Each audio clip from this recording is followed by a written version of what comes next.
So, Matthew Frederick, thanks very much for finding time to talk to us on keepcardifflive.com today. Firstly, can we just talk about Fragments, which is the debut kind of studio album? Tell us a little bit about that and kind of what it was like as a process to work in that way and work in the studio environment and the producer, etc. Well, it's my first solo album properly. I've done a couple of with Climbing Trees back in the day, and Yeah. released a solo EP, a solo live album. But this was my first solo studio album. So it's strange, really, because I've been making records for quite a few years now, but it felt like I was going back to the start in a way. But there was familiarity as well, because I went back to Monkey Studios where I Yeah. recorded both Climbing Trees albums. With Jethro Um, Chaplin? yeah, with Jethro, Yeah. who kind of helps out on the production side as well. It's a great studio, by the way. It's in the middle of nowhere, out well on the border between Carmarthenshire and Pembrokeshire, quite close to Ceredigion as well. Oh, But it's yeah. kind of in the middle of nowhere, surrounded by trees. Lovely. It's a perfect place to make an album. You can kind of switch off from the world, the madness of the world, Yeah. and get stuck in. So I went back there, and as I say, in familiar surroundings, and I knew that it would give the album the sound that I wanted. And I just kind of, in fact, initially it was going to be two separate EPs was the plan. I was going to do Fragments Part 1 and Fragments Part 2. But that at some point along that line, that became an album then. But and I was going to get a drummer in and everything, and never got around to that. I ended up playing everything myself. Yeah. Which I'm glad I did. If it felt like a real kind of, well, a solo album, as solo as it could be, Yeah. So that was the idea behind it. Yeah, I noticed you play lots of instruments. So in Monkey Studios, the Monkey, I suppose would be, wouldn't it, rather than Yeah. Monkey? But I guess it was a full drum kit and like a live room and all that stuff, is it? Yeah. And to be honest, my piano is my main instrument, always has been. I started playing piano when I was 5 years old. Yeah. Guitar came a lot later, and then I'm playing another 7 or 8 instruments on the album. I'm very much muddling my way through, just playing little bits here and there and piecing it all together. So I'm not particularly adept at a lot of these instruments, but I can do enough, to make them sound good on a record. So that would have included bass, drums. I don't know what other instrumentation would there be? There was Harmonica? I don't know. little snippets here and there. So ukulele, harmonica, synthy bits, just general percussion. So whatever I could find in the studio. Yeah. Really. There's a big box of little percussion bits and things there, so you can kind of root through that and see what suits. That's not very far from a studio called the Grain Store, which is Danny Chang's place. Actually, he's in the Right. same neck of the woods, and you can see why people, because he told me why he moved there, and you can just see why you would do that. It's just, Yeah. that kind of charming, kind of rural, beautiful, chilled out location. I mean, that's Yeah, kind well, of what's about. with Really. climbing trees, we started recording an EP locally on an industrial estate in a recording studio that no longer exists, and Yeah. it felt very kind of confined and claustrophobic. And then we went to Monkey to record what we thought was going to be an EP, and then again turned into an album. And it was just we just felt free, and the sound of the music, I think, was massively influenced by our surroundings as well. We went there with a handful of songs and came back with an album and wrote quite a bit there, and it was really inspiring in a way that I didn't think. We thought we were just going there to record these 4 or 5 songs that we had, but we ended up it took us on a bit of a journey, and that's why I keep going back, I suppose. So I've done 3 full albums there, and other bits and bobs for different projects in between, and it's as I say, a great place to just sort of switch off from the surrounding world and get stuck in. Particularly now.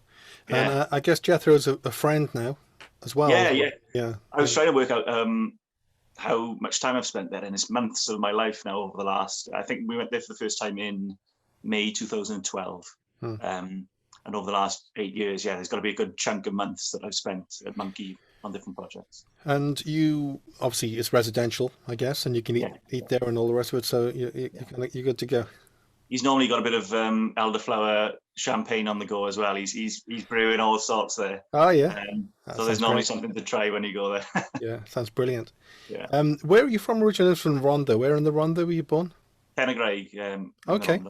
Fair way up then. Yeah. Deep in, not quite up in Treorgy or Treor, but far enough in. Yeah. What was Yeah. it like, sort of growing up in the Rhondda, and having that kind of love of music? How early on did you realise that that was where you were going? You had a piano when you were quite young, I guess that was it, was it? Yeah, yeah. Pretty early on. I mean, my earliest sort of memory of, I mean, obviously dancing around and singing songs as a kid, but my earliest memory of sort of taking an interest in the process of music was in school assembly. I remember the teacher in infant school, this is now, so it would have been about 4 or 5 maybe, Mm. and we were singing, all the usual hymns, and I was watching the teacher, playing the piano, and I was kind of mimicking it, sat cross-legged on the assembly floor, on the wooden floor, sort of trying to play along and imagining what it was like to play the piano. And so it must have spiraled from there. My parents must have noticed this, or maybe a teacher mentioned it to my parents, and they picked up a little baby keyboard for me, which I've still got in my music room.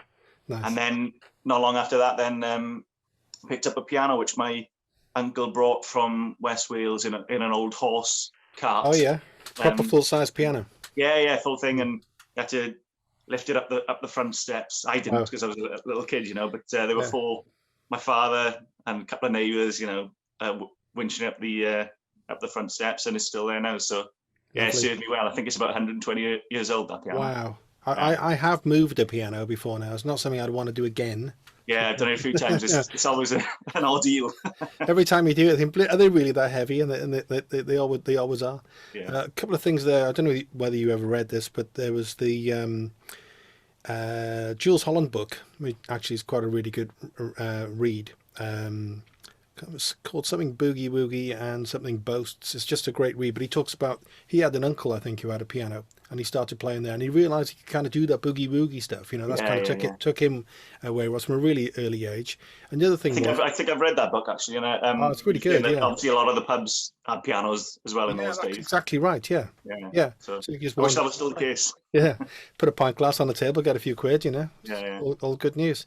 I started watching The Queen's Gambit last night. I don't know if you've seen it at all. No. But I was just interested when you were saying that, because it's already really good actually. But there's a young child a bit older than yourself, a girl, but she's in this school, and she goes downstairs and meets the caretaker, and it just so happens that the caretaker's got a chess set on the table. He's playing himself in a game of chess, and then she's imagining those moves, and she becomes a chess master.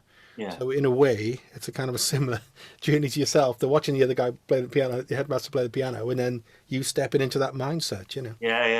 Yeah. I can vividly remember it as well. It's one of those, you've got a few memories as a kid that really stand out, and that's one of them. Another is sort of dancing around to Yellow Submarine when my father was playing it on vinyl.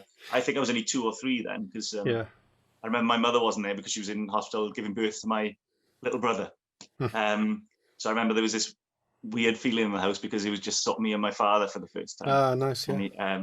Because you used to have your mother around as a kid, I remember him putting Yellow Submarine on, and I was dancing around, munching on jam sandwiches, and that's again one of those things that sticks out. And then obviously loved the Beatles as a kid, as most kids probably did. And then sort of just started exploring my parents' record collection then when I was 8, 9, and getting into vinyl. Which is normally a really good thing at that. Generally. There were loads of the classic 60s, 70s albums. Yeah. What do you remember? What your early influences? You mentioned the Beatles, of course. Were they sort of towards the top of the list of early influences on you? Yeah, I think so. I mean, obviously, as most kids do, I went through the kind of pop thing and listening to the charts and everything, and taping off the radio, taping the top 40. Early kind of piano influences would have been the obvious ones like Elton John and Billy Joel, particularly the early records. Tumbleweed Connection by Elton John is a favourite. I picked up a Billy Joel one in Haverfordwest Market when I was about 10 maybe. Songs in the Attic, which is a live album. And that's probably my favourite by his, actually. It's a beautiful album. I think I paid 50p for it at the time, and it's one of my best investments, I think. You pay 50 quid these days, I bet you wouldn't. Yeah, exactly. The price of second-hand vinyl. Yeah, and then I started moving on to kind of rock, really. But my father picked up a lot of CDs at a car boot, which they were like Kiss, Whitesnake, and kind of 80s hair metal and all that. So I went through a bit of a rock phase, and then getting into Led Zeppelin and Black Sabbath and that sort of thing. and then as I got into my sort of late teens, early 20s, I sort of calmed down a bit and started listening to a lot more acoustic and Yeah, indie folk and ambient and instrumental music. So yeah, which comes yeah, across massively in your music. So which kind of singer-songwriters would they have been? Would they have been male and female singer-songwriters? I mean, I think in Joni yeah, Mitchell, I'm those kind of people. trying to think. At the time, I would have been listening to a lot of Sufjan Stevens, Bon Iver was a big influence. 10 or 12 I'm years ago. so glad you said that because I was going to ask you that. Yeah. I love them. The first album in particular, Oh, I think, fantastic. I was talking to someone about this the other day. Yeah, I think it came out in about 2007, 2008. yeah, Forever ago. yeah. And yeah, that just really grabbed me. I listened to that loads. And Mm. I think the fruits of listening to that are maybe coming out, 10 years later on this album. Well, they definitely are. From Yeah. what I've heard of your stuff, that's the first thing I thought of. Justin Vernon, is that the singer and Yeah, yeah, I think, yeah. yeah. I've read his book, which is also great. And All right, I didn't know he had one, yeah, so I no, it's need to find absolutely it. fantastic. Put it on your Christmas list, yeah. Yeah. So it's an autobiography, and he talks about how he wrote that album and how, because obviously the thing with, the wolves and the snow and being in separation and all this stuff, it's all in there. It's Yeah. absolutely fantastic. Later on, I'll find the book. I'll send you the link to it. Yeah. It sounds But, great. And oh, it's great, yeah. the second album as well probably came out in about 2010, 11. And yeah, those first two albums, the first one in particular, but the second Yeah, one too. I I do agree with like you. the third and fourth, but he's obviously gone off in a bit of a crazy direction. He's also a But great yeah, producer, of course.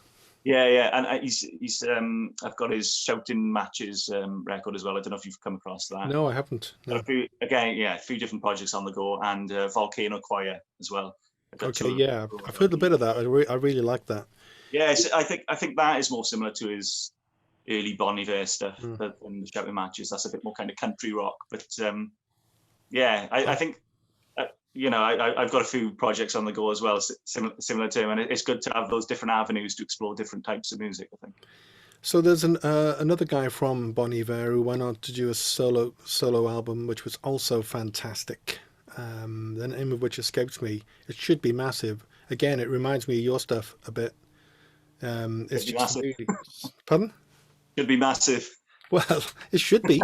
Yeah, it should be. Absolutely should be. Were there other kind of going back in time because you said about your dad? Were there sort of singer-songwriters, Laurel Canyon, that kind of territory stuff? Was that some of that in there too? I'm trying to think what would have been in the early record collections. There was some Crosby, Stills, Nash and Young in there. Yeah, of course. Yeah. But then, yeah, there were things like Led Zeppelin, Black Sabbath that I mentioned. Your dad had good taste, didn't he? Yeah. I think, I don't know if I feel like most parents would have had those records. They were the big records at the time, and Carole Maybe King, not. Tapestry, and things like that. Oh yeah. And yeah, a lot of Beatles. Slade was in there as well. Great band, Slade. Underrated band. Yeah. There's people know them for the Christmas song, but they have some really good songs. How Does It Feel by Slade as well. Beautiful song. Yeah. So yeah, there's a bit of a mixture in there and a good kind of introduction to bands that not many of my friends were listening to. Yeah, well, a lot of them would have been listening to, Top of the Pops, Volume 28 or something, so. Yeah. Well, I was big into the Now That's What I Call Musics for years, collecting them. Yeah. I think every child goes through that phase and then kind of starts finding their own path then. So the climbing tree stuff and borders and all of that. Obviously, climbing trees became pretty successful. Yeah. Are you still in touch with those guys? You still working? Are they working with you on any stuff at all? Is that how it works? That's the shame about this year for us, is that we were kind of having chats about starting to do stuff again. We were pretty full on from about the end of 2011 to the end of 2017. And gigging all the time, playing loads of festivals. We were lucky enough to play outside of the UK as well a few times in Europe and the US. And then at the end of 2017, we decided that we'd come to the kind of natural end of the second album cycle in terms of promotion and singles. So we decided to kind of hibernate for a while. Initially, we were just gonna do that for the year, and then that kind of bled into 2019. And then mainly to focus on solo and side projects. And then 2020 happened. So the plan was to sort of tentatively start writing and rehearsing and recording this year, and maybe put something out next year. That's all been pushed back now, obviously, but that's still a plan to do a third album at some point. There's there's no massive rush because we've all got our own things going on as well. But it's definitely something that we want to do a little further down the line. Yeah, it's kind of interesting with the band. You know, if we say to the band, "I'm doing a solo thing," sometimes that can be sort of the end of the band. So it's healthy if people are doing other stuff, isn't it? Yeah, well, I mean, definitely from my point of view, I came into the band as a solo artist anyway. I was doing solo before I joined the band, so I always kind of had the two things on the go. The band took over a bit for a few years, but same with Clenzo. He's actually at Monkey as we speak. I think it's his last day there. He's been there all week. He's recording what I think will be his first solo album as well, as Clenzo Jones. So yeah, we're all kind of comfortable with the fact that we've got our own things going on as well. I think it's healthy as well, you know, to kind of have your complete control over one thing and then come together and do what you can as a band as well. Yeah, I'm thinking all this stuff through in my head, well, in a different way as well, because I'm in a band, and essentially, you know, lots of venues are gone. We had a label. The label's no more. We can't rehearse together. And during the lockdown period, I've written an album's worth of songs. So yeah, you know, I don't know. We'll see. I think there'll be a lot of heartfelt solo albums after this year. Yeah, I think so. And of course, inspired by what we've gone through. Yeah. 2 or 3. I mean, even with the live streaming as well, you know, it would have been nice to do a few of those as Climbing Trees this year, but that's not possible because we're still not allowed to meet up. So, you know, if I didn't have the solo thing going, I probably would have gone a bit mad this year with no kind of outlets for performing at all. Obviously, it's not the same as performing in front of a crowd in real life, but it's definitely been nice to do a few of those, you know, every month or two to kind of keep things ticking along and get that kind of instant, or as instant as it can be, reaction with the crowd. Well, the last time I nearly saw you, I think you just played, because you played Hiraeth, Andrew and Celia's festival, you know, which is a lovely thing, actually. Great, lovely little festival. Beautiful location as well. Yes, absolutely gorgeous, isn't it? What a view that is. Yeah, but I think you just finished, because my band's Anonymous Iconoclasts.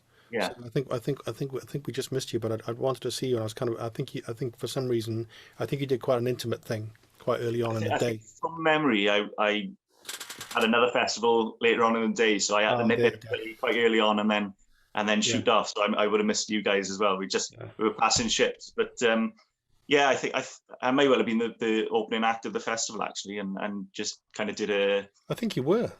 I think I did just a full piano set. Yeah. I would love to see that. Mostly do a few on the piano and a few on the guitar these days, but I think that was just piano for one reason or another. Tried out a few rock covers as well, because it was mainly a kind of rock based. Yeah. Most of them were at the bar though, weren't they? They were all hanging around by the bar outside, weren't they? I think I did a Queens of the Stone Age cover, and maybe one or two others as well for a laugh. But yeah, it was a lovely festival, and again, I was meant to be playing that this year, and of course that's by the wayside. So we'll hopefully be back next summer if we're allowed. Just a quick nod towards Andrew and Celia. Really, and I personally, you know, actually we weren't going to be on the bill this year because we played it a couple of times, and they like to kind of you know, swivel things around. But what great people, and what a fantastic thing for people to do, put on that festival, isn't it? Yeah, and there's so many people like that throughout Wales and further afield, obviously. But yeah, even within Wales, just you know, there's so many little festivals popping up. I feel sorry for them that it hasn't happened this year, you know, because people put so much time and effort into these things, and then I think Hiraeth, even up until a couple of months before, was still kind of fingers crossed, hoping it'd go ahead, and obviously it didn't. But you know, they are passionate, and they'll bring it back if they can next year. I think they're really just genuinely lovely people, you know, just really lovely people. I love the whole spirit of what goes into that. So yeah, to be honest, I've always preferred smaller festivals anyway. They're kind of they're more intimate. You get to chat with people afterwards, and I kind of if I can, I always try to stay at a festival for the whole weekend, because you really kind of get into the things. I love seeing other bands at festivals and discovering new acts, and just having a chat with people and getting into the spirit of things. Most of the people there are great as well, the performers and the people who go there. But there was one act that year I can't even remember, so I can't name. But as we arrived, as we were setting up, they were wandering around begging people for a few quid for the bar to get them a few drinks. You know, it all got a bit hairy with one particular act, but we'll leave that for now. Looking back at Climbing Trees, I watched the Graves video last night. very brave character playing that main role in Yeah, yeah. that. An amazing video, I suppose. Does that say kind of a lot about almost like the transverse stereophonics thing, really, talking about kind of life in the valleys and people moving Yeah. away and stuff? But, well, yeah, life in the valleys from our point of view, but I think it's the kind of thing that a lot of people can identify with as well. Anybody who lives outside of a major city, really, Yeah, always feels like there's this kind of urge to break free of, your hometown. So yeah, I think rather than it being kind of something that appeals to the minority, I think most people will be able to identify with it. And yeah, it was so much fun to film that video. Myself and Clenzo make a sort of half-second cameo in the kebab shop, um, which you've got to be pretty eagle-eyed to guy. notice. Um, Who was the guy who Nick, played the main Nick, role? sorry, Who was the guy who played the main role in it? Nick McGawkey, who he was in Poblecombe for years, Okay. and he's been in all sorts. I think he was in some Harry Potter spin-off, I think. I think he killed Oliver Reed in Gladiator. That's what I've been told anyway. He gave him the final sword.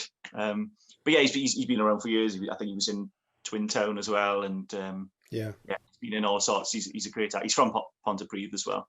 Drinks in the Lanover, which is Oh the yeah. pub at the start of the Oh, is it? Okay. yeah, which is Colenso, our guitarist's father's pub. All right. Yeah, so it's all linked. But we filmed that over the course of a day. We filmed it back to front actually. So Mm. started with that end scene, which I won't mention, but is well worth watching. Yeah. And then ended with the pub then at about 3 a.m. with a couple of bottles of champagne. It was lovely. Sounds great. Yeah, and it's really nicely produced as well, obviously. So that's Yeah, I think it. Well, even in the 5 years since we filmed it, Ponty's developed quite a bit. So I think we caught Ponty at just the right time for it to kind of make sense with the video and the song. So yeah. yeah, if people haven't seen it, I definitely recommend watching. I think because it's not a solo song and I'm not the lead singer on this one, I can say that it is a great song as well worth watching. It is the video on its own Yeah, yeah, is yeah. good, is good value. The other song I wanted to talk to you about was Laura Jones. So who is Laura Jones and how did that song come about? I've been asked this a few times, I and bet you have. I'm Sorry to ask. I'm gonna keep stum for now. Okay, fair Um, enough, fair enough. Okay, 'cause it's such a uh, beautiful song. yeah, Beautiful, beautiful song. it's I've been playing live for a few years now, probably for the Mm. last 4 or 5 years, and I always knew I wanted to put it as a single because it's got that kind of instantly catchy chorus. Yeah, And people always come up after gigs at festivals in particular where they might have just stumbled across my set, and that's the song that stands out. yeah, So yeah, it was good to finally put that out on the album. It nearly didn't go on there actually because I think it's quite sort of poppy and upbeat compared to the rest of the album. There's probably only a couple of tracks on there that and Tell Me, I think, which are kind of daytime radio friendly. The rest is very serene and sort of reflective. But then I suppose this song is lyrically reflective anyway. Most of the songs on the album are quite nostalgic and forlorn. yeah. Um, Yes. but yeah, I think I needed those couple of tracks on there to give it a bit of oomph. But Yeah. yeah, So I understand that response. We interviewed Gary Clark, who was in a band called Danny Wilson, recently. We talked about Mary's Prayer, and of course that kind of resonates because there's obviously something in that title. That title didn't come from nowhere, but again, he's kind of he likes to keep it a little bit, kind of mysterious. yeah. Well, I think with all my songs, there's within the lyrics, there's kind of snippets of real life, buffed up with imagination and Yes, kind of fantasy. exaggeration. And Mm. I mean, it's the same with probably any work of fiction. There'll be, it's got to come from something real at some Yeah. point. I think a Yeah. little seed of reality. So yeah, I mean, years later with some of my songs, I sometimes struggle to remember which bits actually happened, which bits I've kind of added on. But yeah, that's the way it goes. It kind of works both ways as well, doesn't it? Because doesn't it? Because when you see on a film, and it says this is a true story. You know, it's dramatized as well, so it kind of works Yeah, yeah, yeah. both ways. The But I other also song, like to leave things open to interpretation as well. You know, yeah, yeah, I think that's a I good don't thing. think I'm ever too specific Hmm. in my songs. You want it to kind of, or I want it to reach as many people as possible and for them to feel something. It doesn't have to be what I felt when I wrote the song, as long as they get something from it. You know. Yeah, no, I mean, you're a great songwriter. You know, like I said to you earlier, I love your stuff. I really do. It's just absolutely straight up my street. Yeah. I'm a big Bon Iver fan. You know, Justin Vernon and all that. So yeah, I know there's Fleet Foxes, little touches of that, and there a I little was going to say, yeah, when you were asking about influences at that time, mm, Fleet Foxes would have been in there as well. yeah. A couple of people have said that the harmonies on certain songs on this album remind them of Fleet Foxes, and that's music to my ears as How well. great is that? Yeah, Wow. and of course with Bon Iver. Mm. So yeah, and Sufjan Stevens is there's probably little elements in there, you know, because they were kind of leading in over a year or two, 10 years ago. Yeah. I haven't listened to them as much recently, and I've been meaning to revisit these artists because they meant so much to me and still do. But it's like anything, you know, you go through phases and then kind of move away from it for a while, and it's nice to revisit now and again.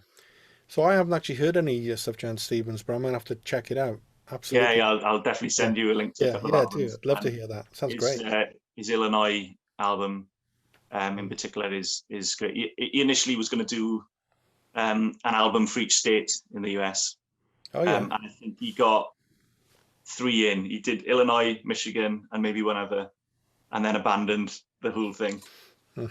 And each of these albums has got about 18, 19, 20 tracks on as well. So Whoa. they're big projects, and I think he realized he'd bitten off a bit more than he could chew. But Yeah. aside from that, he's put out loads of. He's probably got 10 or 12 albums altogether. He's very prolific. Mm. Um, but yeah, the Illinois album in particular Cool. is the one I'd go for. Yeah. Thank you. I'd love to hear that. The other song I wanted to ask you about, which again is just such a beautiful song, and it's so kind of evocative, is Hey on Why. You know, because I'm talking about autobiographical. There's a couple of lines there. Clearly, you've literally written that. It's coming to your head while you're sitting Yeah, there. yeah, yeah. In fact, that's probably a rare example of pretty much everything in that track is something that actually happened. You know, over the course of a weekend. Hay on Wye is one of my favourite places in Wales and in the world. You know, Hmm. and it's probably the place that I've gigged the most outside of the Rhondda and Pontypridd and Cardiff. Played there for the last 7 or 8 years at the Hay Festival and How the Light Gets In, and Big Love, and then just gigs within the town itself, and then been there camping and kayaking down the Wye and all sorts. And this song sprung from a camping weekend in Hay on Wye. There was a site called the Hollybush campsite, which is a couple of miles out. Spent quite a bit of time there, and myself and Cleanser from the band were there with our respective other halves. And yeah, I was just sat by the river one night, the River Wye, obviously. Yeah. And the first verse and chorus came pretty much, like that. Give me the first line. You put me on the spot now. Search for a shooting star in the sky. See what you find, just to see what you find. Yeah. And there's a cheeky little mention of climbing trees in the song as well. And yeah, drinking cider, sitting by the fireside, drifting down the river. It was all kind of that weekend in sort of a 3-minute song, That said, it took me another year or two to get around to writing the second verse. I kind of wrote that first verse as I was singing it, I suppose. It just all kind of, you get that sometimes, it just sort of falls out of you. And then kind of put it to a side, probably while I carried on sipping my cider. And then, just played about with it over the next couple of years. Every so often you'd pick up the guitar and sing it. And then I thought, right, I really need to get around to finishing this now. Yeah. And it wasn't until I went into the studio when would it have been? Last February 2019. That I had a few kind of songs that ended up on the album that were half finished and needed to finish off. And yeah, never underestimate the power of a deadline, because there were definitely a few verses that I kind of Yeah, definitely need to finish them off in time. There were these songs that I knew I knew I wanted them on the album, that they weren't quite rounded. And that's where the title came from, actually, for Fragments. Because there were some songs that I've kind of pieced together over years. There's some that, as I say, come out in 5 or 10 minutes, and that's always a great feeling. But there are some on there as well that I started writing 7 or 8 years before I got around to recording. So yeah. I hope that answers your question. No, that's a great answer. Yeah, because what I really liked about that song, and it totally, just for you as a songwriter to know, it comes across in a totally non-contrived, organic, evocative way. I can kind of see you just sitting there with a guitar in hand, kind of cider, looking at the river, and it's just coming into your head. That's really nice. And well, since I put it out last September as a single, I've been meaning to go back and record a little live version in the spot where I sang. Yeah. I haven't been able to do that this year, obviously. No. But yeah, next year, as soon as next year. Well, I suppose technically we can now, can we? I'm not sure what the current regulations are, but not quite sure. You can travel around Wales, so yeah, maybe you can. Maybe the weather's not so great at the moment. Maybe you might want to give it a bit of time. I think it needs to be a summer thing anyway. I was thinking of, putting a camping chair maybe in the actual river in a shallow bit and just sitting there and playing. Oh yeah, that's nice. Yeah. But, the spot just down from the Hollybush campsite is a beautiful kind of serene, hidden spot as well. You get the odd kayaker passing by, but it's a beautiful place to. I know exactly why that song came. I don't think that would have happened anywhere else.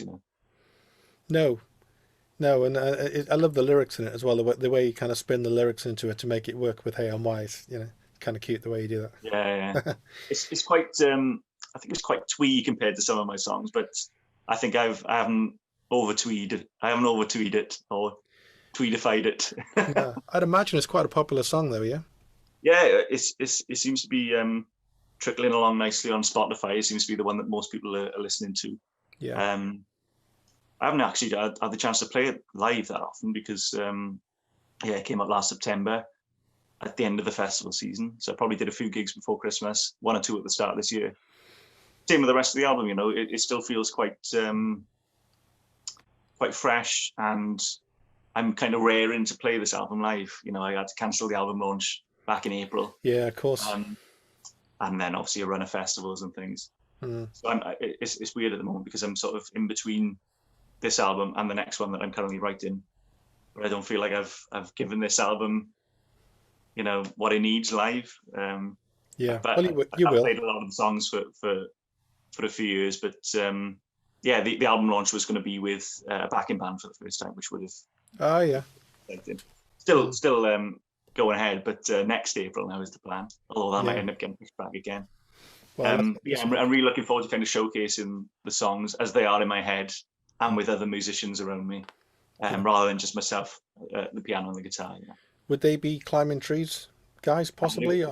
They wouldn't know. It's a different band. Again, I'm keeping that under wraps for now. But okay, I think people who've seen myself and Climbing Trees gigging will know these guys as well because they're often on the same bill as us.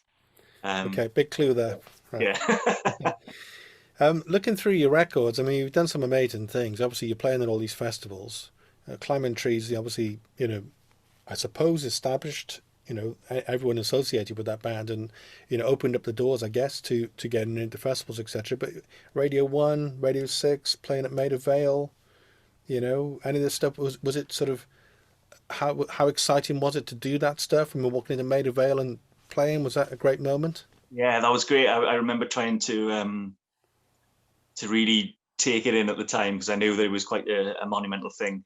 I remember looking at we recorded in the big studio room. I think there's Maida Vale room 1, room 2, room 3. There's all sorts of rooms. I think we were in the biggest one for sessions, and there was a plaque on the wall that said Bing Crosby recorded it or did his last recording session here before he died. I think he died about 3 months later. Yeah. And then you walk down the corridor and there's all these, there's the Beatles, the Rolling Stones, and just all these pictures of these guys that Maida Vale over the years.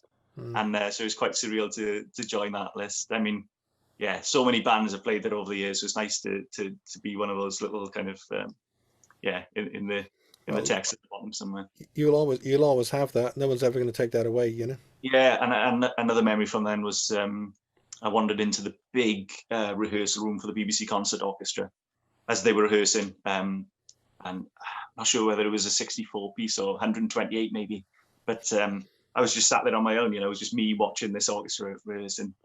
The door was unlocked, so I just wandered in, and it was astounding. You know, there's not many more powerful things other than a male voice choir. I think there's not many more things that are powerful than a full orchestra playing. And yeah, it was just a great day. I was lucky enough to go back the following year as well, playing keys for Aled Rayon. I don't know if you've come across Aled on the Cardiff scene. No, I haven't. But he's a great singer-songwriter, and I was playing piano for him along with a few other people. And so yeah, I've actually been there twice, and hopefully I'll go back again at some point. It's a great place. No, in fact, haven't they closed it? Yes, they have. Yeah, I think so. Yeah. Yeah. So Sadly, there goes that idea. What's Aled's surname again? Aled Rayon, Rheon. He's okay. I'll have to check him out. He's normally quite prolific. Again, obviously hasn't been this year, but yeah, he does a lot of the Welsh festivals as well. He's bilingual, so plays the Welsh language festivals as well as the English language ones. But yeah, he's well worth checking out. His album, his 2 EPs would have been Seren Disgol and A Gorgeous Charge.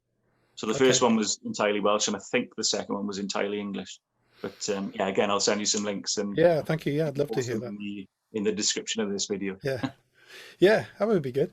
I'm thinking about Maid of Vale. I watched Svengali last week. Have you seen Svengali, the film? No, I've heard of, but not seen it. The reason why I watched it because we interviewed Johnny Owen last week, and because Johnny was he's on talk radio these days, and he's on TV and he's in films, but he started out, as you probably know, in a band called the Pocket Devils back in Merthyr, years ago.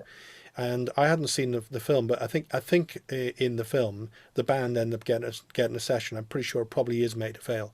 So you probably enjoy that film if you watched it as well. When they go in there, Yeah. I wanted to ask you about another thing. Was Fragments, where you're in their abandoned house, and I've got a couple of questions about that. Firstly, what the hell is that tuning you're using there? I've got there's the abandoned house, if you can see it. Yeah, where is it? And tell me a bit about that. It's great, that.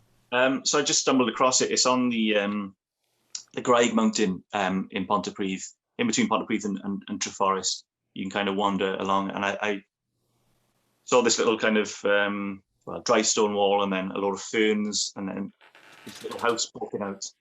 And yeah, sort of clambered my way through and climbed up into it, and yeah, it's been left like that for years and years. And I did a bit of digging, and apparently a family of 6 used to live there back in the day. But it's tiny, it's probably, I was going to say the length of this room, but you can't see how big this room is. But yeah, I mean, even one person living in there would have been pretty extraordinary. But yeah, so I walk past it every so often, and I had a couple of friends visiting, took them there to see it, and the one boy had his camera with him, and just took a couple of pictures of me there, and it ended up being the album cover. It's such a beautiful spot. It's quite Bon Iver-esque, actually. I can imagine him doing it, living there and recording an album. Definitely. Yeah. And you obviously you filmed a video there too, yes? Yeah. Just before lockdown 1, popped over there and did a quick version of Fragments, and I love that video mainly because of the bird song in the background. Yeah, I was going to ask you whether it was real, because it's so loud, isn't it? Yeah, it is. I mean, I think that's mainly because the roof is open in parts, so it just really rushes through, and I think it probably sounds louder on the video than it did in real life at the time. Yeah, it's pretty loud. It's nice, I think it adds to the whole video. I mean, it's only a couple of minutes long anyway. It is great idea to do that. while it's there, just go up and do it. To even wander and have a look. If my signal was better, I was going to do a whole live stream from that house. Oh yeah, wow. But it might be difficult. I don't think I can pick up the 4G there. But I'll maybe film an hour-long video there at some point if I can. But it's one of those things that you kind of want to tell people about it, but you don't want too many people to discover it either. No. It's a big little spot. Yeah, people are going back to the place if they knew they could get in there. Yeah. I mean, it's in a bit of a state already, so yeah, it's still standing at the moment. Is that on the way as you get towards Coedcais? You go up the hill? A bit off in a different direction, so it'd be across into the countryside, up onto the Graig Mountain, okay, towards Treforest way. Okay. If you followed that path, you'd eventually come down by Treforest University. Then we won't give it away. Yeah. I've given enough directions there. And what tuning were you using, by the way? Or are you using that one? So when I first started playing the guitar. Oh, my daughter's bringing me goodies. Thanks very much. Lovely. It's lovely. Thank you. Thanks a lot. It is in going from bottom to top. It would have been E, B, E, G sharp, B, E, and with the capo on the 3rd fret, I think. So it's sort of like an open tuning. It's sort of an open E tuning with the G sharp thrown in the middle. But that's what I've always played in, really. I can't play an open tuning. I started playing the guitar when I was about 10 or 11, and as a pianist, I had no concept of the tuning for the guitar, so just kind of tuned it to what sounded nice to my ear, which was that tuning. And is that what you always use? Yeah. I mean, I occasionally change one string here or there just to make it a minor, and then play around with that. But I never play in standard. Have you got a guitar there now, by any chance? Yeah, just so happens that I have. And it's in the 3rd fret, and it's in that tuning, I guess. Yeah. So it looks like we've set this up, but we haven't. Takes you into G, I suppose, does it? Yeah. So it'd be G, D, G, B, D, G. Oh yeah, lovely. Yeah. Yeah, lovely. So yeah. That's the opening chord, isn't it? Because I noticed when you were playing it that it was obviously an open tuning. Because literally you were kind of just using one finger and just doing weird shapes on it and stuff. It just works. Yeah. I've got a kind of a lobster claw thing going on. Yeah. It's I'm not sure quite how it's developed, but I as I say, I can't play in standard. I'm normally I think in that video I'm playing with the guitar. It's normally flat on my lap. Okay, yeah. With most of the songs, there's a couple I've started trying to get used to playing this way, but yeah, most of the time it's sort of like that, and that's just the way it's sort of developed over the last few years. It's only in the last 2 or 3 years that I've sort of started playing the guitar live. As I say, piano is my main instrument, and I've always felt a lot more confident with that. I still feel like I'm finding my way with the guitar, even though it's probably more prominent on the album than the piano. But yeah, live, if I make a mistake on the piano, I can cover it. If I make a mistake on the guitar, I find it a lot more difficult to style it out. Just to say, in the last few minutes, firstly, what is the guitar? What make is your guitar? This one is a Faith. I've had a few over the years. Nice. A Faith, which I picked up off a friend a year or 2 ago. But I've got a few others dotted around. An old 60s 12 string as well, which I'm just starting to experiment with, which will probably end up on the next album. Great. But yeah, I feel like I haven't played the piano for a while because I've been focusing on the guitar, so I need to get back into the piano as well. Yeah. Just to say as an observation, the only person who I've known who did what you did, basically tuned the guitar until he liked the sound of it, was Nick Drake, really. And I love Nick Drake, by the way. Yeah. If I can record a few songs that sound anything like Nick Drake, I'd be happy. Yeah. Well, I'm not meaning to, I'm just having a conversation, but I'm not name dropping because I never met this person, but we interviewed Linda Thompson a while back, which, and who's an amazing person anyway. And I mentioned Nick Drake to her, came up in conversation. She said, "Oh yeah, I happened to sit in the room while he was recording Pink Moon." Yeah. She was in the production booth, Yeah. How amazing is that? I picked up Teddy Thompson's album a good few years back. That's good stuff, isn't it? Yeah, I forget what the name of it was now, but it's got I Wish It Was Over and Everybody Move It On. I don't know if you know those two. I think he was on Jules. No, I wouldn't know them by name, no. Yeah, that's another great album. Sounds nothing like my stuff, but I just thought I'd mention it anyway. Yeah, well, the whole family is super talented, aren't they? Yeah, Yeah, yeah, yeah. all of them. Just a couple of things to ask you about. Well, firstly, who was the backing vocalist on when you filmed Fragments? How did that? That's my better half, Yeah.